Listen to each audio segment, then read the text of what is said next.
third place finish earned him 116 grand. Wow.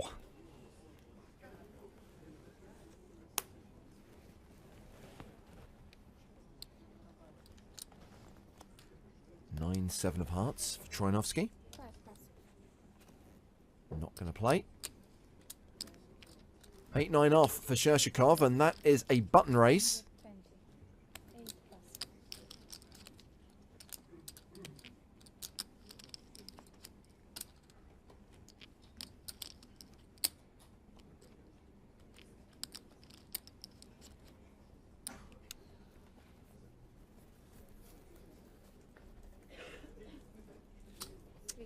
Happy to take a look out of position at the flop with the ace-4.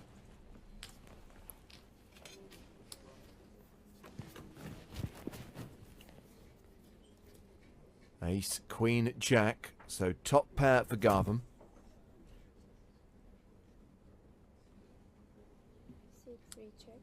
Cheeky check back to the pre-flop aggressor.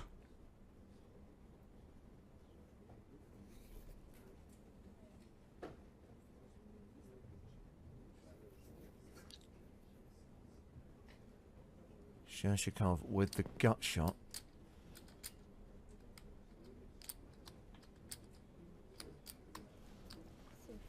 Bet 165.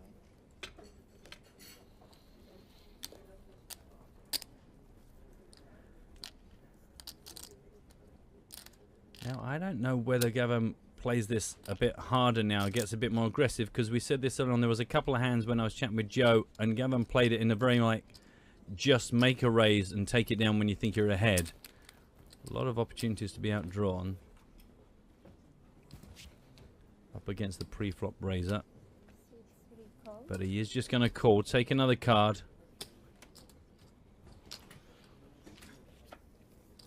The turn card is a deuce. Ghavam now a 9-1 favourite.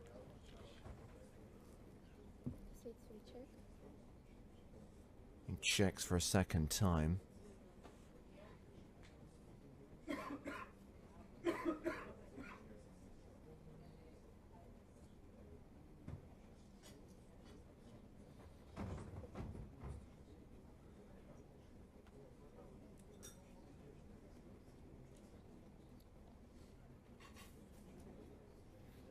Oh, Shirshikov. Double barreling. Or maybe not. The chips are not in play until he throws them in. Remember, the blacks are the big ones now. 100k apiece. And he has thrown 4 of them in.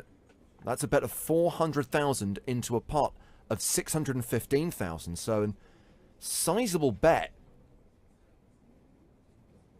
Semi-bluffing his gut shot. Do you think Ghavam starts to be worried about his kicker now? Well, maybe so. I mean, Shirshikov did raise pre-flop. I know that you can't necessarily attach a huge amount of importance to that when you're so short-handed, but if you want to be paranoid, there are some signals there. It's why I was surprised he didn't maybe check raise post-flop, because sometimes he has been playing in a way that shuts a hand down perhaps earlier than you might expect, but that feels good. It's like, I was ahead, I bet, I won, didn't get into trouble. It's... Although if past behaviour is any indication of future behaviour, he didn't worry about his kicker when he had a pair of kings against knee. True. So as Matt said, Shirshikov was the pre-flop aggressor, raised it to 120,000, continued flop for 165,000, has barreled 400,000 on the turn, and once again, Ghavam calls. The river card is a queen, pairing the board. Ghavam has a lock on this. So Shirshikov has semi-bluffed flop and turn. Will he pure bluff the river should Ghavam give him the opportunity? Yeah, that really would put Ghavam to a tricky decision. Well, Ghavam has checked. He's opened the door.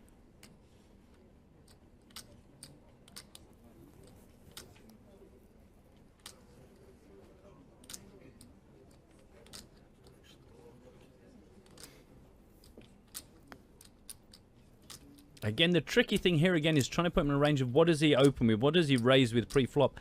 Once you're down to 4-handed, you know that it's so much wider.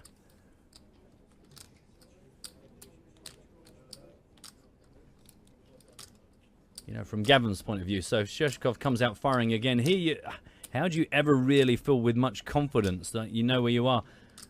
The board pairing obviously takes away the worries about the kicker because you now got aces and queens and you got the jack as backup. So by rights, you should feel more confident. But when your opponent keeps being so aggressive, if Shirshikov fires again here, he's not going to give up on this. No. And it's like a lot of the situations Nee got himself into. You've spent so much time and effort on this and money. That's $1 million. That's 2/3 pot.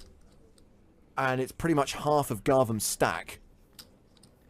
It's a great move because look how strong Ghavam's hand is, but how sick will you feel in this spot?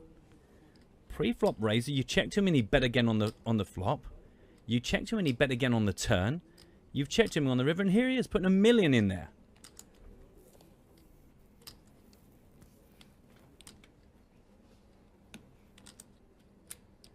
I say the queen coming on the end, though it works against him, it might be what helps him make a good decision. So this pot is worth 2.4 million.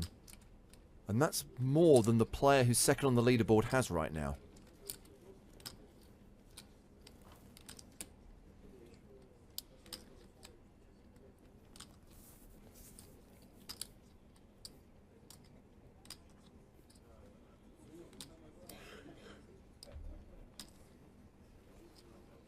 Punisher says, this is getting crazy. Yeah, but it's good crazy, isn't it?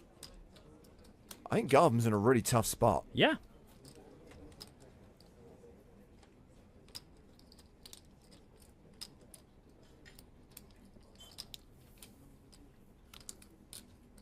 And the continued, consistent aggression from Shirshikov has got to be what's really worrying him right now. But how much of the time is he chopping this as well? As you said, Matt, it's ace and queens, jack kicker. But what if? What if he's got the queen? Yeah. What if he's got ace king? Absolutely. All these what ifs, all this paranoia. That's why it's such a great bit of timing. And it just shows you how when someone just continues to bet and bet and bet, it makes it so hard for your opponents. Doesn't matter how strong they are. 2 minutes in the tank. And we've talked a lot this week about how the pace of play in Sochi has been pretty fast, even during the last 2 days. The decision time you see on your screen now, how many times have we had to use that? Fewer than 5? Yeah. And I think in most instances, all of the duels we've seen have been very, very legitimately understandable. A reminder of the betting action on the screen. Yeah, Shirshikov, when you see him on the dealer button, you realize what a compelling story it is. Raised pre-flop, fired out on the turn, fired out. Sorry, fired out on the flop, fired out on the turn. Again on the river. Oh, he's let it go. He's folded it. He's shown the ace and he's letting it go. Wow. This is good. Oh, God. And Shirshikov shows the 8-9. The bluff gets through, and it sees Pavel Shirshikov receive a round of applause from the audience as he reclaims the chip lead. 80 big blinds for Shirshikov.